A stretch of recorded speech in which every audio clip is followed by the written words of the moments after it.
আসসালামু আলাইকুম ওয়া রাহমাতুল্লাহি ওয়া বারাকাতুহু।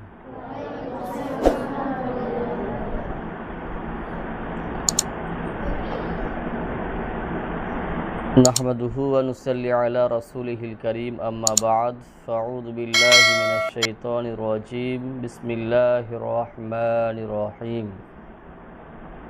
ইকরা বিসমি রাব্বিকাল্লাযী খলাক, খলাকাল ইনসানা মিন আলাক। আখিরুল আয়াত। وقال النبي صلى الله عليه وسلم خيركم من تعلم القرآن وعلمه। আমরা গত বছরেও যে সমস্ত মক্তবের ছাত্ররা আমাদের মাদ্রাসা সালাফিয়া দারুল হাদিস সগর রঘুনাথপুর ডাঙ্গাপাড়া, এই মাদ্রাসার যে সমস্ত ছাত্ররা আছে, আমাদের তো ইমতিহান, আমাদের পরীক্ষা হয় বৎসরে দুইবার, একবার হয় হাফ ইয়ারলি, একবার হয় অ্যানুয়ালি। তার ফাঁকেও যেগুলো আমাদের মক্তবের ছেলে বা হিফজের ছেলে, সেগুলোকে মাঝে মধ্যে এটা একটা হাফেজ সাহেবের একটা নতুন উদ্যোগ গত বছরেও করেছিল। সে নিজের দায়িত্ব নিয়ে ছেলেদের পরীক্ষা নেওয়া, তাদেরকে পুরস্কার দেওয়া, এগুলো মাদ্রাসাকে বহন করতে হয়নি। হাফেজ সাহেব সে নিজে এটা দায়িত্ব নিয়ে নিজে খরচ করে এই পরীক্ষাগুলো নিয়েছে, তোমাদের জন্য পুরস্কারও এনেছে। এটা একটা ভালো উদ্যোগ, যাতে করে পরীক্ষা এই জন্যই নেওয়া হয় কে কেমন পড়াশোনা করেছো এটা বুঝতে পারা যায়। শুধু তাই নয়, যখন পরীক্ষা বলা হবে তখন তোমাদের মাথা একটা অন্য রকমের কাজ করবে। যারা ভালো ছেলে তাদের মাথায় একটা চিন্তা আসবে, না আমাকে নাম্বার তুলতে হবে, আমাকে ভালো পড়াশোনা করতে হবে, এই চিন্তা ভাবনা তার মাথায় থাকবে। তো সেই উদ্যোগটা নিয়েছে যাতে করে তোমাদের পড়াশোনাটা আরও ভালো হয়, তোমরা পড়াশোনার জন্য আরও উন্নতি করো। সেই চিন্তাভাবনা নিয়ে হাফেজ সালামত সাহেব উনি একটা পরীক্ষা তোমাদের করেছে। ওখানে হিফজ এবং হিফজের যে মক্তব, সেই দুটোরই পরীক্ষা হয়েছে, বাকিদের পরীক্ষা হয়নি। তবে আশা করি আমরা সাধারণতভাবে একটা চিন্তাভাবনা করছিলাম যে স্কুলে যেমন প্রতি হয়তো মাসে বা 2 মাস পর একটা করে যে পরীক্ষা হয়, তো আমাদের তা ওইভাবে যদি প্রতিটি ক্লাসের না হয়েও যদি একটা দুটো কোশ্চেনের মাধ্যমে, হয়তো একটা কোশ্চেনেই সেখানে আদব, তারপরে সার্ফ, নাহু, গ্রামারের যে বইগুলো রয়েছে সেইগুলো আমরা পরীক্ষা নিতে পারি। একটা দুটো কোশ্চেনের মধ্যেই সমস্ত বইগুলোই চলে আসবে, এরকমটা করা যেতে পারে, কোনো অসুবিধা নাই। তাতে ছেলেদের ভালো পড়াশোনাটা মনোযোগী আরও ভালো হবে। আমরা তো প্রায়ই করি এগুলো, যে হয়তো ক্লাসে লেখায় যেগুলো পরীক্ষা হয়তো মাধ্যম নয়, কিন্তু আমরা পরীক্ষার মতোই যে তোমরা না দেখে লেখো বা না দেখে হয়তো মুখস্থ তোমরা বলছোই, কিন্তু লেখানোর প্র্যাকটিসটা প্রায়ই মাঝে মধ্যে হয়। যারা গ্রামার পড়ো তাদেরকে লেখানো করানো হয়। তো এই যে প্র্যাকটিসটা তোমাদের একান্তই প্রয়োজন, এটা খুব দরকার। আর পরীক্ষা যখন বলবে তখন মাথাটা আরও তোমাদের চাঙ্গা হবে। তো যাক, আগামীতে সমস্ত ছেলেদের জন্যই পরীক্ষাটা এইভাবেই করা হবে। হয়তো বছরে আমরা 2বার করছিলাম, সেটা আরও খানি বাড়িয়ে দেব। তো এখন মোটামুটি যেটা হাফেজ সাহেব যেটা নিয়েছে, সেটা যারা যে হাফেজ সাহেবের কাছে যে ছেলেগুলো পড়াশোনা করে তাদেরই শুধু একমাত্র কোরআন বা যারা আম্মাপাড়া নুরানি কায়দা এইগুলো যারা পড়াশোনা করে তাদের শুধু ওই বিষয়টার উপরে পরীক্ষা নেওয়া হয়েছে, অন্য কোনো বিষয় নেই। যারা হিফজ করে, হিফজের ছেলে আছে 11টা এবং ওই হিফজেরই মক্তবের ছেলে আছে 11টা, মোট 22টা ছেলে আছে হিফজের। দুটো ভাগ করা হয়েছে। তাদের মধ্যে যারা হিফজ করছে তাদেরকে একটা গ্রুপে আনা হয়েছে, আর দ্বিতীয়ত যারা কায়দা পড়ছে এখনো মক্তব, তাদের একটা গ্রুপ করা হয়েছে। তো যাক, তাদের নাম্বারগুলো শোনাচ্ছি। শানি আলম, মানে একটা করে বিষয়ে পরীক্ষা হয়েছে, 50-এর মধ্যে পরীক্ষা নিয়েছে। শানি আলম পেয়েছে 38, ইসানুর 41, 41.5, সারাফাত 42, ওয়াহিদ 39, মিরাজ 41, ইমরান 40, শহীদুল 38, নূর ইসলাম 43, আমিরুল 37, নুরুল 37, নাজমি আলম 33।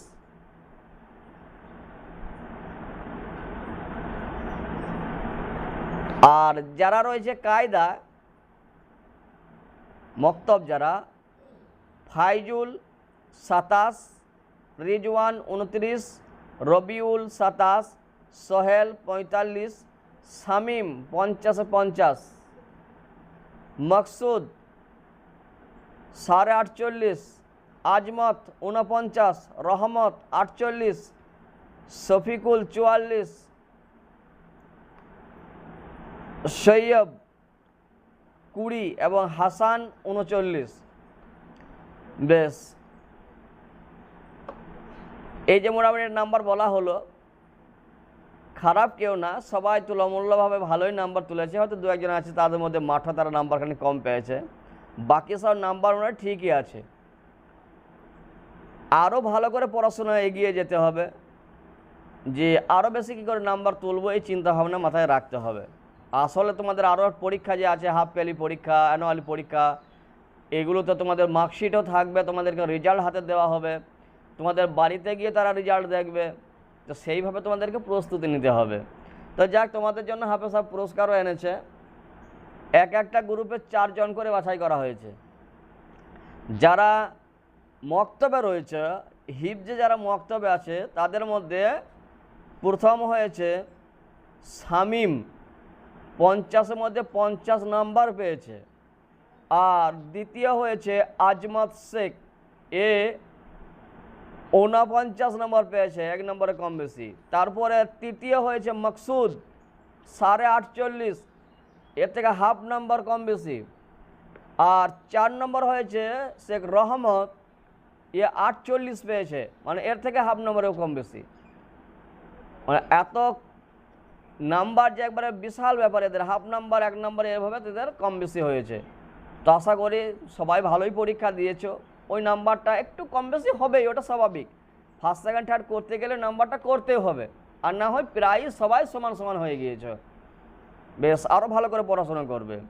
যারা হিফজ পড়ছো, এদের মধ্যে প্রথম হয়েছে নূর ইসলাম 43, দ্বিতীয় হয়েছে সারাফাত 42, 1 নম্বর ডিফারেন্স। আর তৃতীয় হয়েছে ঈশানুর 41.5, মানে এর থেকে 2 নম্বরে যে হয়েছে তার থেকে হাফ নম্বরে কম বেশি।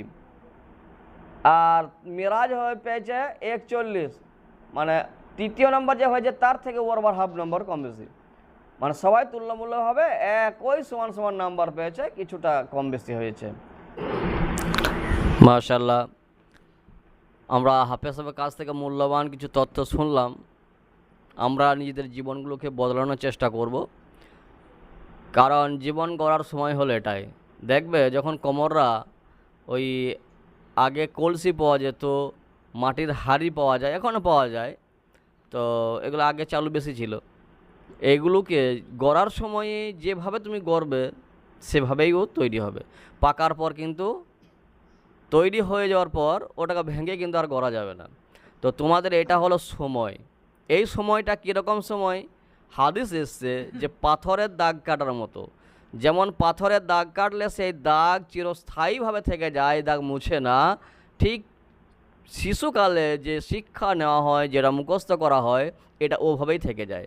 বৃদ্ধকালে শিক্ষা হলো শেওলার উপরে যেমন দাগ কাটা হয়, ও দাগ সামান্যক্ষণের মধ্যে দেখবে আবার শেওলা একই জায়গায় চলে এসছে, মুছে গিয়েছে দাগ। ঠিক বয়স যখন হয়ে যাবে তখন কিন্তু মুখস্থটা ওই রকমই, যখনই মুখস্থ করবে তখনই ভুলে যাবে, মুখস্থ থাকবে না। তো এখন তোমাদের একটা সময় রয়েছে, সেই সময়টায় মূল্য দাও, সময়টা গুরুত্ব দাও, এটাকে নিয়ে ভালো করে একটু চিন্তা ভাবনা করো, পড়াশোনার সময় লাগাও। বেশ, আপাতত দীর্ঘ সময় তোমাদের সঙ্গে অনেক রকম কথাবার্তা আলোচনা হবে ইনশাল্লাহ। এখন সংক্ষেপে বলে নিই যে যারা ভালো রেজাল্ট করেছো, যারা নাম্বার ভালো তুলেছো, তাদেরকে পুরস্কার দেওয়া হবে। পুরস্কার তাতে সেটা খাতা কলমও হতে পারে, সোনার মেডেলও হতে পারে। সেটা পুরস্কার নিতে গেলে পুরস্কার অর্জন করতে হয়, সেই জায়গাতে পৌঁছাতে হয়। তাতে যেটা পুরস্কারটা কী বটে সেটা দেখার বিষয় না, ঠিক আছে? বেশ, যারা হিফজের মক্তবে যারা পড়াশোনা করে তাদের মধ্যে 4 নম্বর থেকে ডাকছি, এদের মধ্যে 4র্থ স্থান অধিকারী রহমত শেখ, এখানে এসো।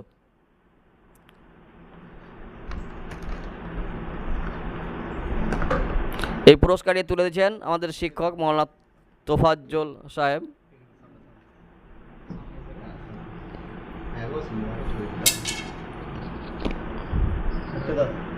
এইটা দেখা যাচ্ছে, দাঁড়া দাঁড়া আমি যাই।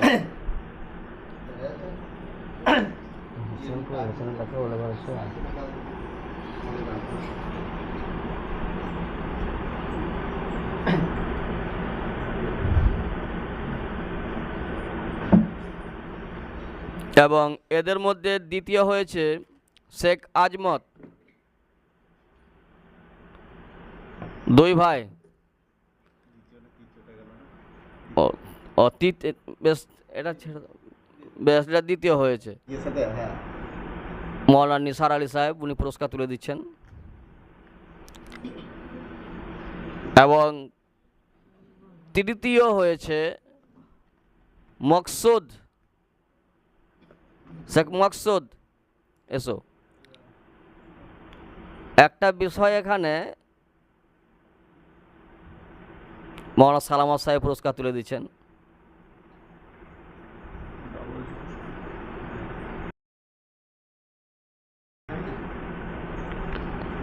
এবং এদের মধ্যে প্রথম হয়েছে শেখ শামীম, 50-এর 50। এই পুরস্কারটি তুলে দিচ্ছি তাদের শিক্ষক, যে হাতে মানে তাদেরকে গড়েছে, হাফেজ সালামত সাহেব। তবে এখানে একটা বিষয় লক্ষ্য করলাম যে এখানে 4 জন যে পুরস্কার পেয়েছে, একটা গ্রামেরই 4টাই ছেলে, মানে গোটাটাই তারাই দখলদারি নিয়ে নিয়েছে। 4টা পুরস্কার দিল, 4টাই কাকরা। অন্য গ্রামের ছেলেগুলো একটাও এখানে ঢোকে নাই। তা যাক, যাতে করে তোমরা কাকরাকে হারাতে পারো সেই চিন্তা ভাবনা তোমাদের মাথায় থাকতে হবে। আর তারা তো দখলদারি চাইবে যে না আমরা জোর করে দখলদারি রাখবো। হ্যাঁ, আগে ছিল শহীদুল, ভালো ভালো কাকরা মাঠের একটা গুণ আলাদা। এই মাদ্রাসার যিনি দীর্ঘদিন ধরে সুপার ছিলেন, উনি একটা কথা বলেছিলেন, মৌলানা মরহুম ইব্রাহিম বর্ধমানী সাহেব, উনিও কাকরা বাড়ি ছিলেন, ওনার মাদ্রাসার সুপার ছিলেন উনি। উনি বলেছিলেন যে আমি যতদিন থাকবো এই মাদ্রাসাতেই থাকবো, সুগর মাদ্রাসা থেকে আমি অন্য কোথাও যাব না। যাক, আল্লাহ ওনার কথাটাও কবুল করে নিয়েছেন। উনি এই মাদ্রাসায় থাকাকালীনই উনি এখান থেকেই মৃত্যুবরণ করেছেন। আল্লাহ ওনাকে জান্নাতুল ফেরদাউস দান করুন, সকলে বলে আল্লাহুম্মা আমিন। তো সেই গ্রামেরই ছেলে, যাক মাটির একটা গুণই আছে আলাদা। এখন যারা হিফজ যারা করছে তাদেরকেও ঠিক 4 জনকে আমরা ডেকে নেব। এদের মধ্যে 4 নম্বর হয়েছে শেখ মিরাজ, ঘুড়িসা। মৌলানা সাহেব তুলে দেন।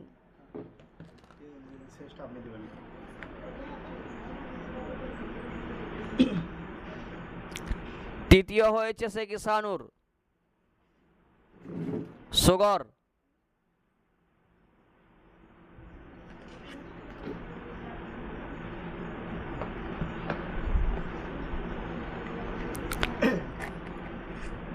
দ্বিতীয় হয়েছে সারাফাত,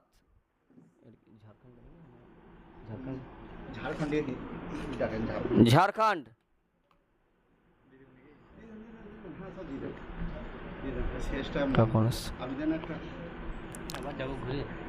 আর এদের মধ্যে প্রথম হয়েছে নূর ইসলাম ফরম সাগরগাছা।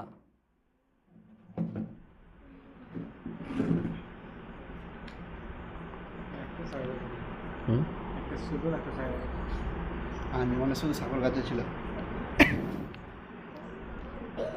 সাগরগাছা গ্রামেও বহু আলেম আছে গো, আলেমের শেষ নয় সাগরগাছা গ্রামটা। আর আরেকটা ভালো উদ্যোগ নেওয়া হয়েছে যে আমাদের অধিকাংশ ছেলেরা একটা জিনিস করতে খুব পছন্দ করি, সেটা হলো কামাই। এতে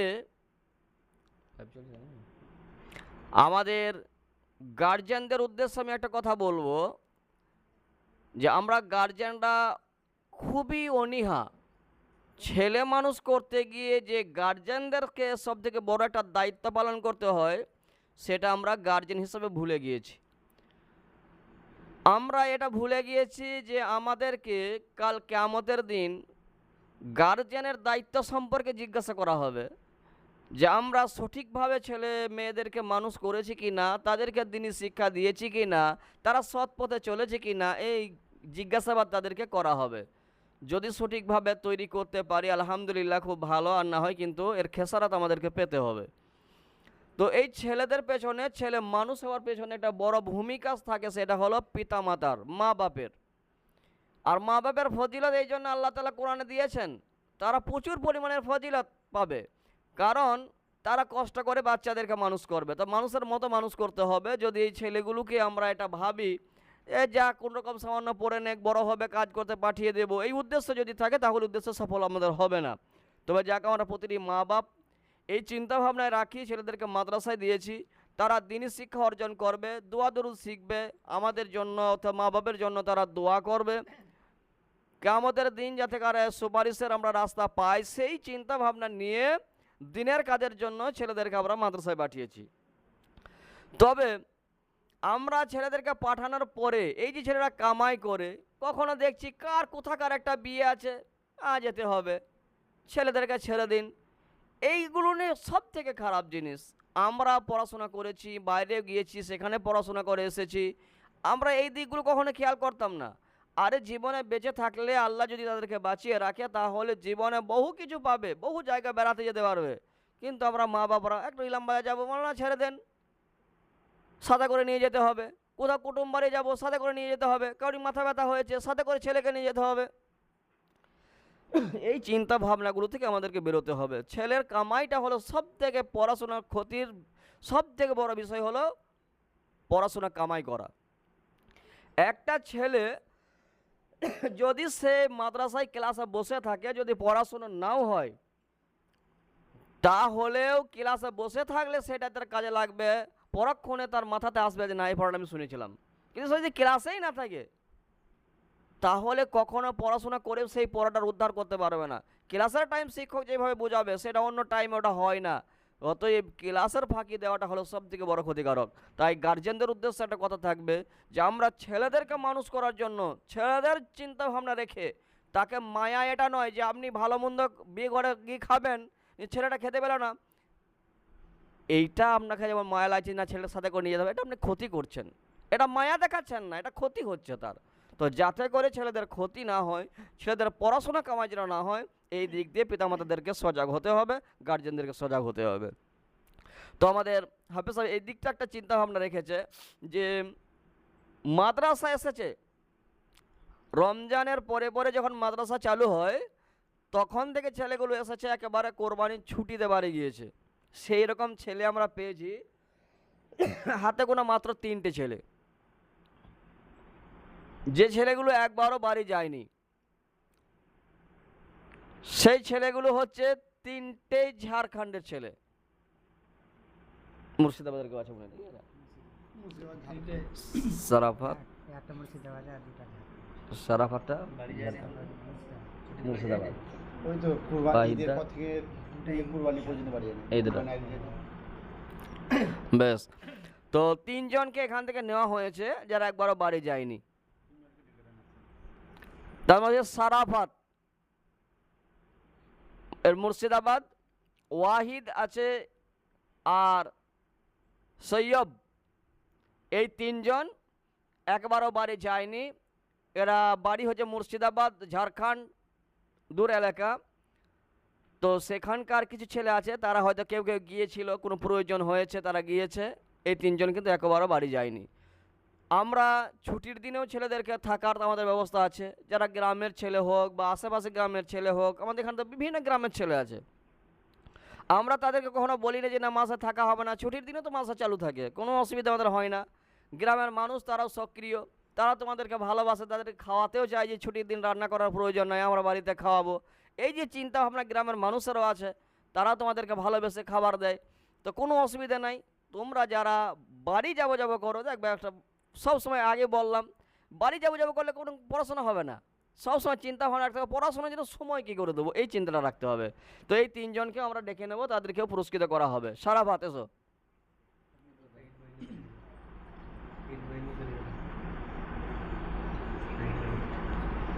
দেন আপনি দিয়ে দেন, আপনি দিয়ে দেন 3 মিনিট।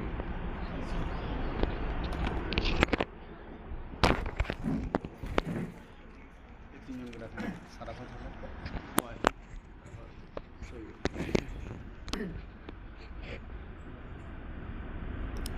এরপরে আছে ওয়াহিদ।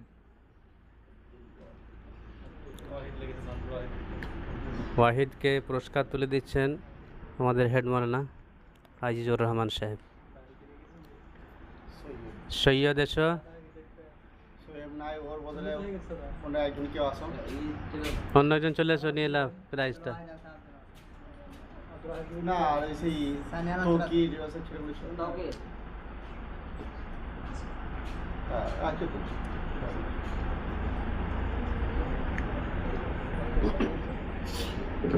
ওকে দিয়ে দিলাম, ওকে দিয়ে দিলাম।